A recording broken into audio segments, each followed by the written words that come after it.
Question में कहा गया है Pallavi deposited rupees 46,875 rupees in a bank. In how many years will this sum yield a compound interest of rupees 5,853 at the rate of 8% per annum compounded semi annually. आपको कहा गया है कि पल्लवी क्या करती है, किसी बैंक में 46,875 रुपीज जमा करती है. ठीक है, आपसे पूछा गया है कि कितने सालों में, कि उसको इस अमाउंट में कितना इंटरेस्ट मिल जाएगा 5,853 रुपीज, अगर रेट ऑफ इंटरेस्ट कितना हो 8% हो.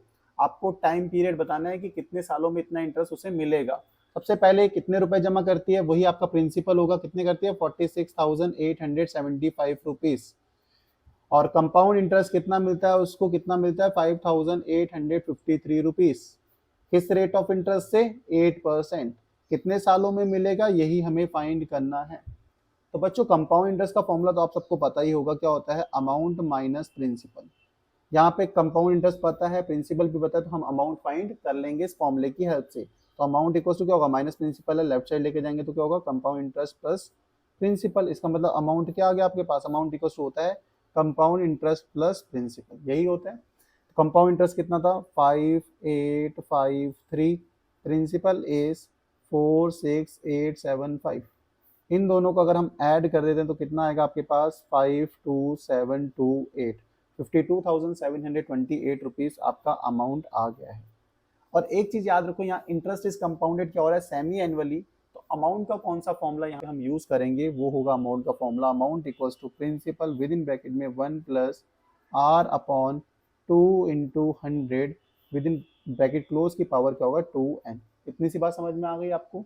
ये वाला फॉर्मूला हम यूज करते हैं कब, when interest is compounded semi annually. Amount यहाँ पे पता है हमें कितना है, वही हम प्लेस करेंगे, क्योंकि हमने फाइंड कर लिया है अमाउंट 52728.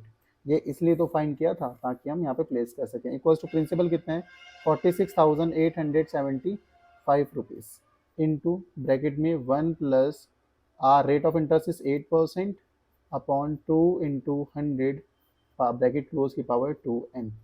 2 4 का क्या होता है बच्चों 8 हो जाता है, और 4 से 100 को कैंसिल करेंगे 25 टाइम्स.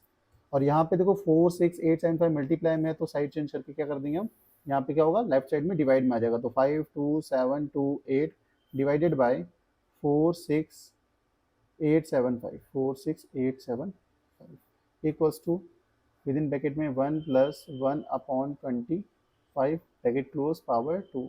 यहाँ तक बच्चों बहुत आसानी से आप समझ चुके होंगे. अब देखो दोनों 3 से डिवाइड हो रहे हैं, तो 3 से हम क्या करेंगे, दोनों को डिवाइड कर देंगे, क्योंकि डिवाइड हो रहे हैं.